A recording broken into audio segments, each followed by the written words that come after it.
सो पहली टर्म क्या है? मेडिसिन। मेडिसिन क्या है याद रखना, मेडिसिन वो केमिकल सब्सटेंस होते हैं जो कि किसी एक रेस्पेक्टिव डिजीज को क्योर करने के काम आते हैं। और जब हम बात करते हैं कीमोथेरेपी की, तो ध्यान रखना कीमोथेरेपी जब केमिकल्स की हेल्प से हम ड्रग्स किसी भी डिजीज को क्योर कर रहे होते हैं, इस फिनोमिना या इस ब्रांच ऑफ केमिस्ट्री को कीमोथेरेपी कहा जाता है। ठीक है। एक बहुत माइन्यूट सा डिफरेंस है ड्रग और मेडिसिन के बीच में। सुना है कभी ड्रग और मेडिसिन में क्या डिफरेंस है? क्या होता है?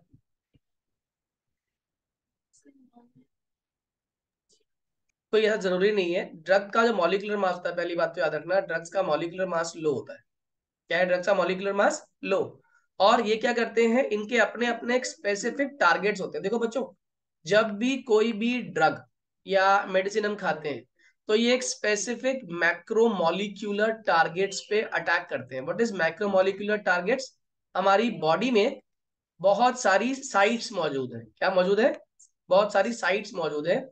इन्हीं साइट्स पे जाके ये केमिकल्स अपना एक्शन दिखाते हैं। तो जो ड्रग्स होते हैं बेसिकली, जैसे अगर हम कहें बड़े बड़े मॉलिक्यूल्स, आपका नाम हो गया जैसे प्रोटीन्स, है ना, लिपिड्स, ये सारे के सारे बड़े बड़े आपके मॉलिक्यूल्स हैं जो काम कर रहे हैं।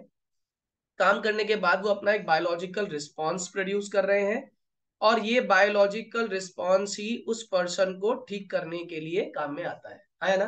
तो इसी को बोलते हैं हम लोग ड्रग एक्शन। और मेडिसिन क्या होती है?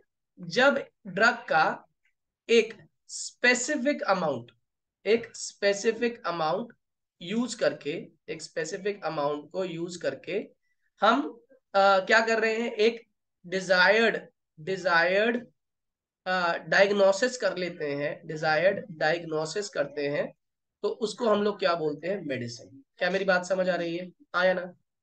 जल्दी बोलो। Yes sir. Yes sir.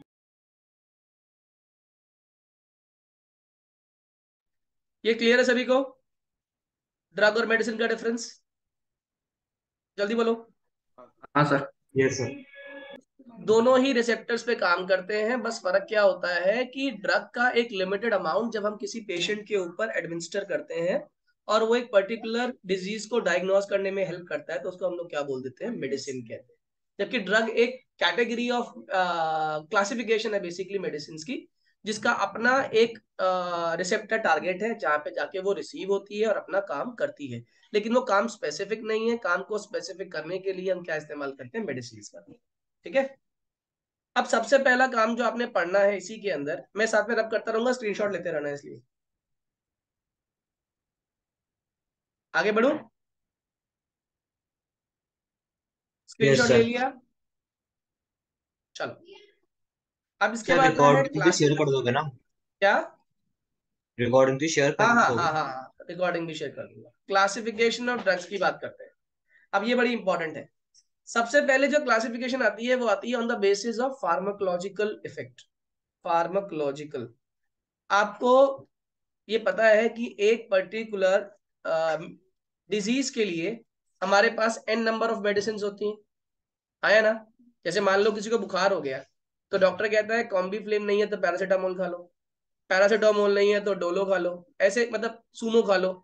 तो एन नंबर ऑफ मेडिसिन कैसे काम कर सकती हैं एक ही डिजीज के लिए? तो बेसिकली होता क्या है, हर कंपनी ये जान चुकी है कि जब बुखार होता है तो हमारी बॉडी के एक्टिव साइट्स, ये क्या होते हैं, पहले मैं एक्टिव साइट सिखाता हूँ आपको। मैं हमारी बॉडी के अंदर ना, हर पार्ट के अंदर, हर ऑर्गन के अंदर अलग अलग एक्टिव साइट्स मौजूद है। इस तरीके से मान लो ये शेप हो सकती है, या फिर उनकी ये शेप हो सकती है।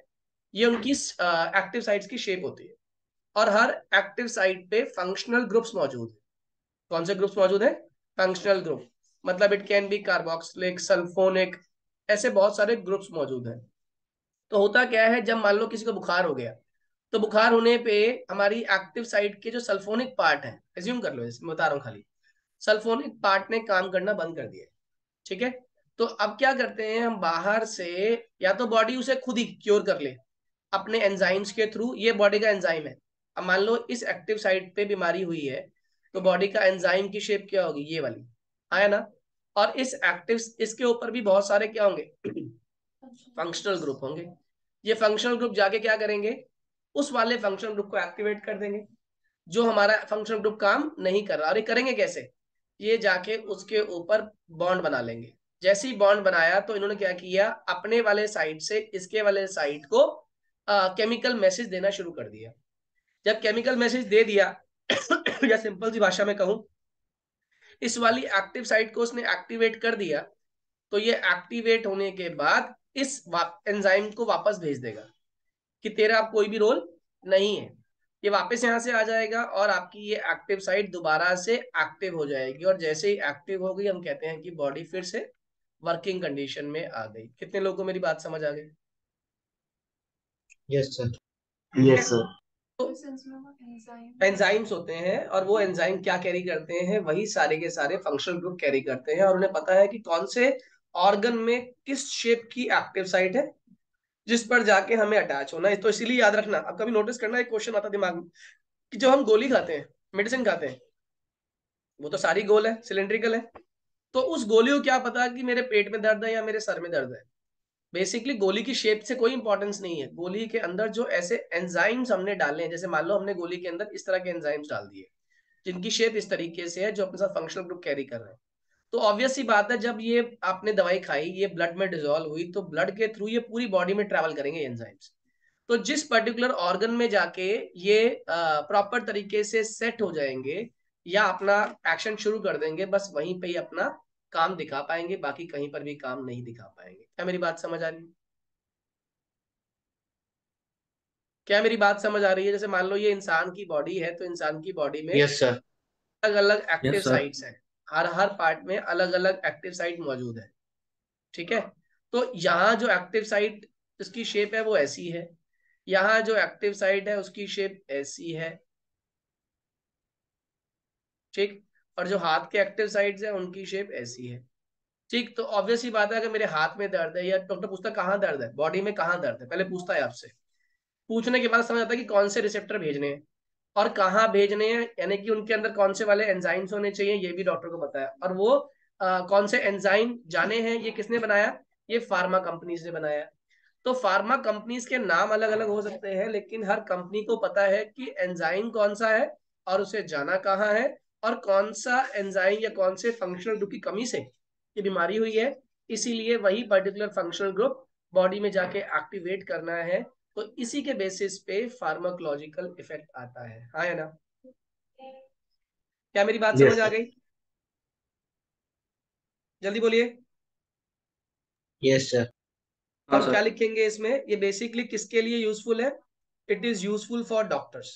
ठीक है, क्योंकि ये क्या कर रहा है, डॉक्टर्स को पूरी एक whole range of medicine provide कर रहा है, होल रेंज ऑफ मेडिसिन या ड्रग्स प्रोवाइड कर रहा है, ड्रग्स प्रोवाइड कर रहा है एक पर्टिकुलर डिजीज के लिए।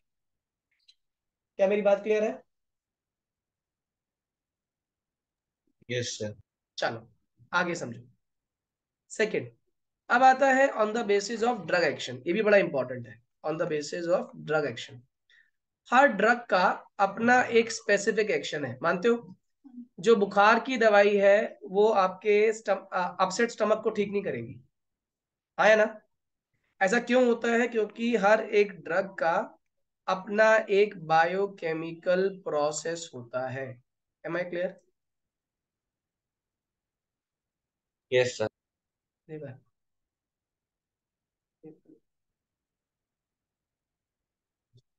हर एक ड्रग का अपना एक बायोकेमिकल प्रोसेस होता है, याद रहेगा? क्लियर है? तो इसीलिए हर ड्रग एक स्पेसिफिक एक्शन को ही कंप्लीट करेगी। तीसरा आता है on the basis of chemical structure. जैसे मान लीजिए मैंने एक ड्रग लिया on the basis of chemical structure. इसका मतलब क्या है? Chemical structure. आवाज आ रही है मेरी? ऑनलाइन स्टूडेंट्स आवाज आ रही है? Yes sir. On the basis of chemical structure की हम बात कर रहे हैं।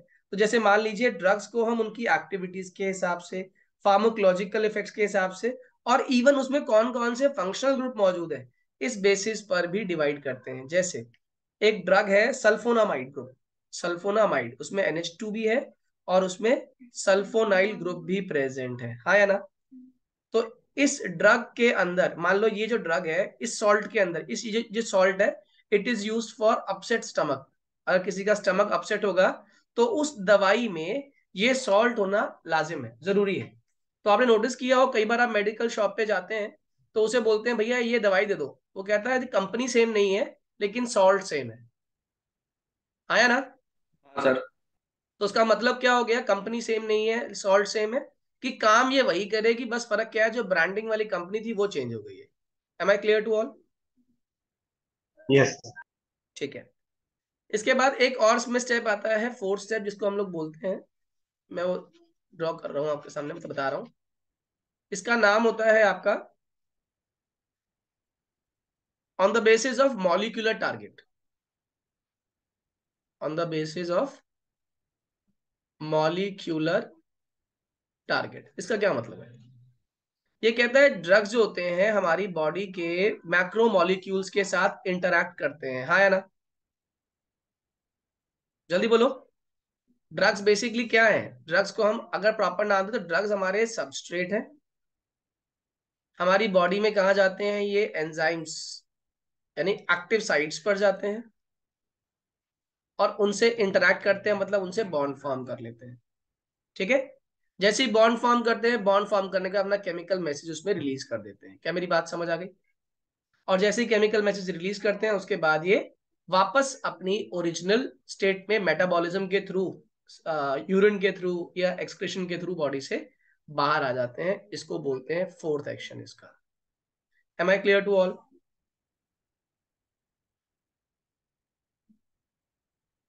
जल्दी बोलिए हाँ या ना। यस सर यस सर हाँ, एक मिनट लिखो इसको जरा। यस सर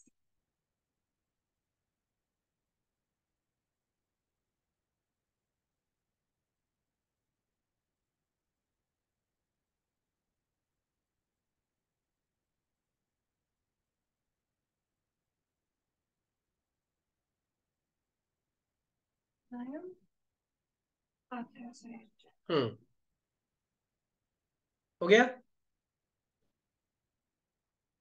यस ओके, चलिए उसके बाद आता है नेक्स्ट टॉपिक, कि अब जो हम बात कर रहे थे कि ड्रग्स इंटरैक्ट करती है मॉलिक्यूल से, ये ड्रग्स इंटरैक्ट करती कैसे है?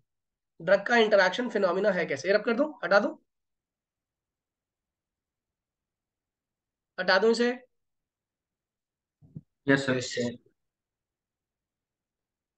चलो, ड्रग के इंटरैक्शन का जो फंडामेंटल होता है that is based on the enzyme catalysis reaction. कौन सी? Enzyme catalysis reaction. फंडामेंटल ने बता ही दिया आपको क्या फंडामेंटल है, कि सबसे पहले कौन आएगा। मान लो ये मैं आपको दिखाता हूँ, एक प्रॉपर डायग्राम में दिखा देता हूँ। इसमें इसे हम नाम दे रहे हैं एक्टिव साइट। ये जो हिस्सा है ना, ये जो हिस्सा दिखाई दे रहा है आपको, this is your active site. इस एक्टिव साइट में क्या प्रेजेंट है? बहुत सारे फंक्शनल ग्रुप मौजूद है, आया ना? और इन फंक्शनल ग्रुप पे कौन अटैक करेगा आके? अगर इनकी सारी एक्टिव साइट्स काम कर रही हैं प्रॉपरली, मान लो फिनोलिक, सल्फोनिक, ये सारी साइट्स काम कर रही हैं, तो हम कहते हैं बॉडी हेल्दी है, बायोलॉजिकली वो एक्टिव है। लेकिन जैसे ही कोई भी साइट काम नहीं करेगी तो मुझे क्या करना पड़ेगा, एक बाहर से सबस्ट्रेट के तौर पे रिएजेंट डालना पड़ेगा। सबस्ट्रेट बेसिकली बॉडी खुद भी बना सकती है, जिसको हम लोग कहते हैं बॉडी की इम्यूनिटी स्ट्रांग है। और अगर इम्यूनिटी स्ट्रांग नहीं है तो बॉडी क्या करती है, बाहर से भी दवाई के तौर पे भी इसको ले सकती है, हाँ या ना? यस जल्दी सर बोलो। तो जब बाहर से ले रही है तो ये जो सबस्ट्रेट है ये क्या करेगी, अपने साथ फंक्शनल ग्रुप कैरी करेगी। अब यही सबस्ट्रेट इस एक्टिव साइट पे जाके ट्रैप हो जाएगा। Am I clear? अब आपको यस समझ सर आ रहा होगा कि जो सबस्ट्रेट है ये एक्टिव साइट के साथ एन नंबर ऑफ बॉन्डिंग बना रहा है। कौन कौन सी बॉन्डिंग बना रहा है? हाइड्रोजन बॉन्डिंग है इसके अंदर, इसके अंदर फिनाइलिक बॉन्डिंग है, इसके अंदर अमोनिक बॉन्डिंग है। ये सारी डिफरेंट टाइप ऑफ बॉन्डिंग ये फॉर्म कर रहा है। Am I clear? Yes sir अब होगा क्या, इसके एक्शन को समझो पहले। इसका फर्स्ट एक्शन है, फर्स्ट एंजाइम को एंजाइम को होल्ड करना है सबस्ट्रेट मॉलिक्यूल को, हाँ है ना? एंजाइम को सबस्ट्रेट मॉलिक्यूल को होल्ड क्यों करना है, क्यों होल्ड करना है सबस्ट्रेट को? ताकि वो ये जो सबस्ट्रेट है ये इस एक्टिव साइट पे आके अपने केमिकल मैसेज रिलीज कर दे, ठीक है। लेकिन ये जो होल्डिंग है क्या ये बहुत स्ट्रांग होनी चाहिए, बहुत वीक होनी चाहिए? बताइए, क्या सर ये होल्डिंग बहुत स्ट्रांग होनी चाहिए, बहुत वीक, या मॉडरेट? Sir moderate. मॉडरेट, ना बहुत स्ट्रांग ना बहुत वीक, ये मॉडरेट होनी चाहिए। क्यों? अब मॉडरेट नहीं होगी, वीक होगी तो वो मैसेज रिलीज नहीं करेगा, और बहुत स्ट्रांग होगी तो वो जाएगा नहीं, हाँ या ना? तो इसीलिए ये जो सबस्ट्रेट मॉलिक्यूल है इसके साथ एंजाइम को होल्ड करना है, वो भी मॉडरेट बॉन्डिंग के साथ। कौन सी बॉन्डिंग के साथ? मॉडरेट बॉन्डिंग के साथ। Moderate. Am I clear to all? सही है। Yes sir.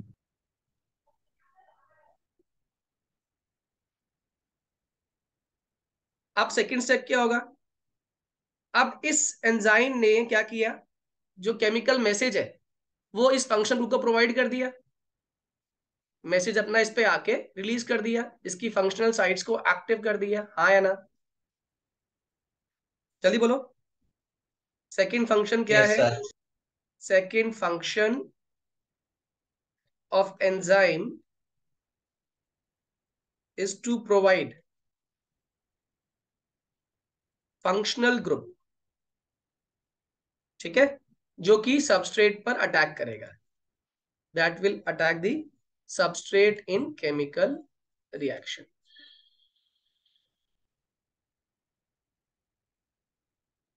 M I clear? Yes. Okay, चलिए इसके आगे की बात करते हैं। ये दोनों काम हो गए हमारे यहाँ।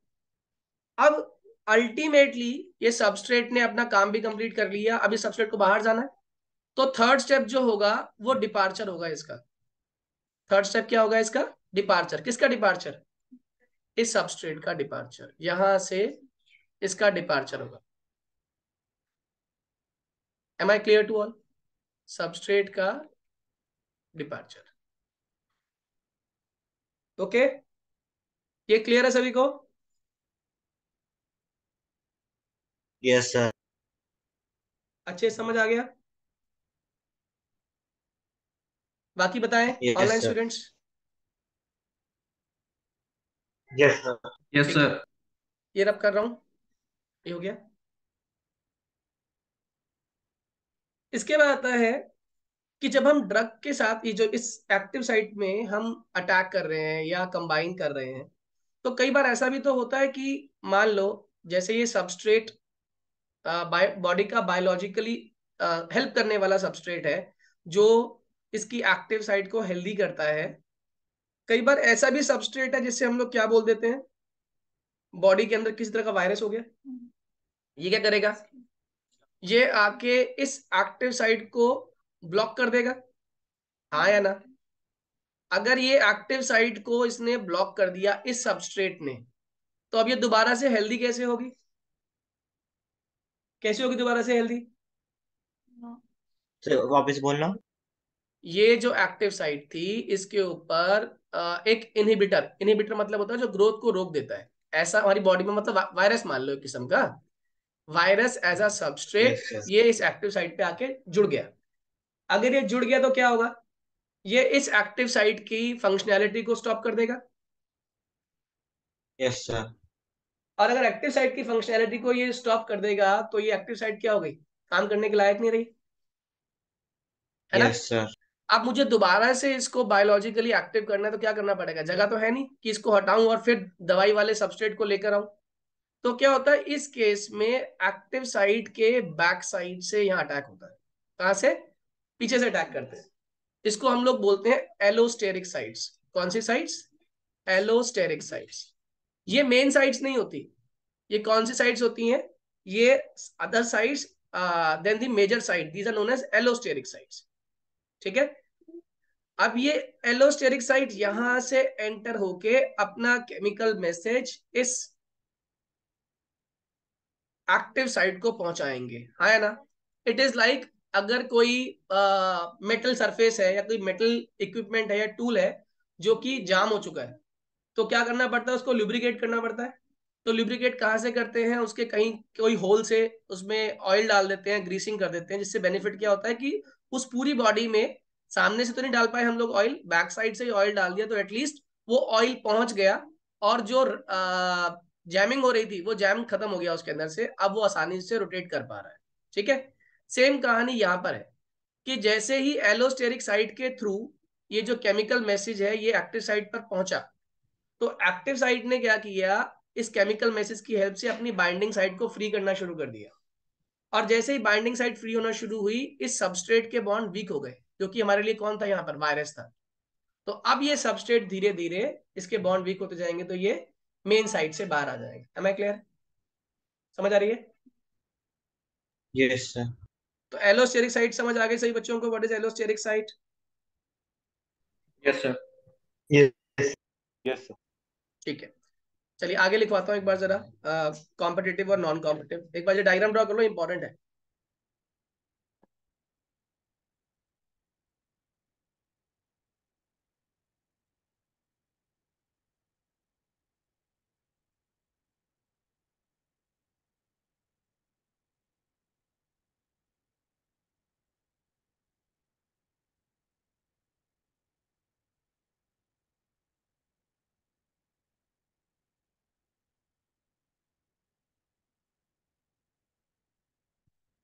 हो गया, आगे चले। Yes, ठीक है, sir. एलोस्टेरिक क्लियर हो गया सभी को?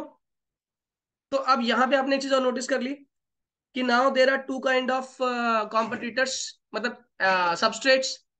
एक होते हैं जो कि बिल्कुल नॉर्मल कंडीशन से आएंगे, और एक आएंगे हमारे कॉम्पिटिटिव इनहिबिटर्स। क्या आएंगे? Competitive inhibitors. What is inhibitor? जो आपकी एक्टिव साइट की ग्रोथ को स्टॉप कर देंगे, एक्टिव साइट की ग्रोथ ग्रोथ को स्टॉप कर देंगे। Am I clear to all?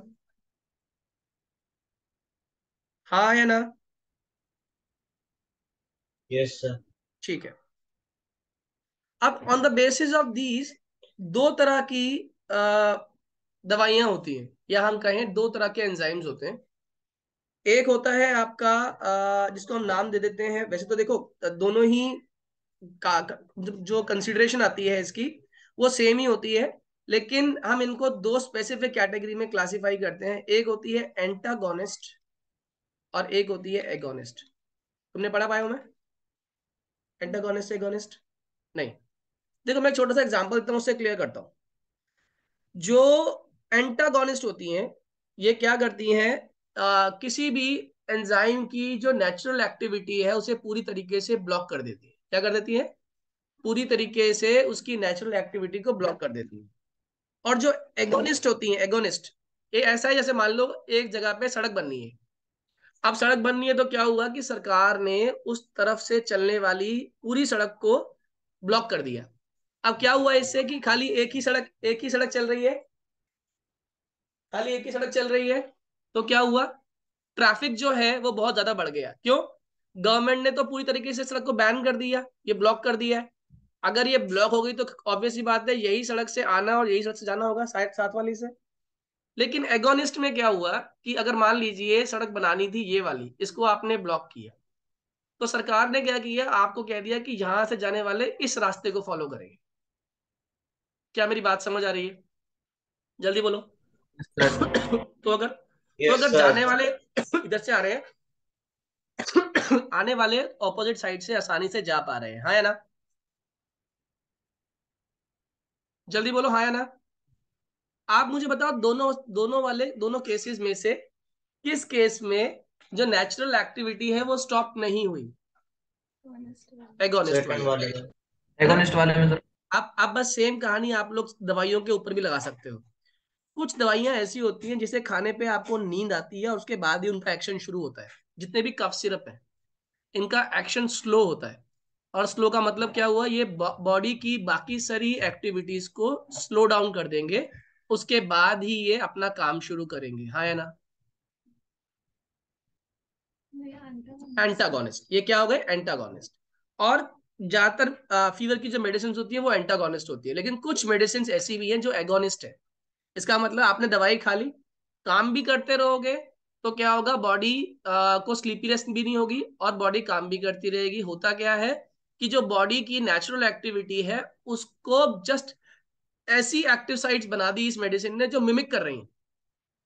क्या कर रही हैं? मिमिक कर रही हैं। जैसे ऑफिस, मेन ऑफिस अभी रेनोवेशन कर रहा है, तो आप एक छोटे ऑफिस में आ गए हो, काम सारा ऑफिस का जो मेन ऑफिस से होना था वो छोटे ऑफिस से हो रहा है।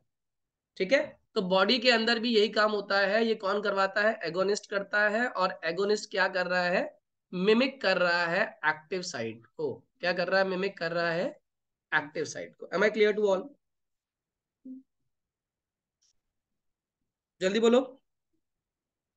Yes, sir. ठीक है, ये क्लियर हो गया तो इसके आगे की कहानी सुनाता हूं आपको। क्या है, एक मिनट जरा चार्जिंग करा दो।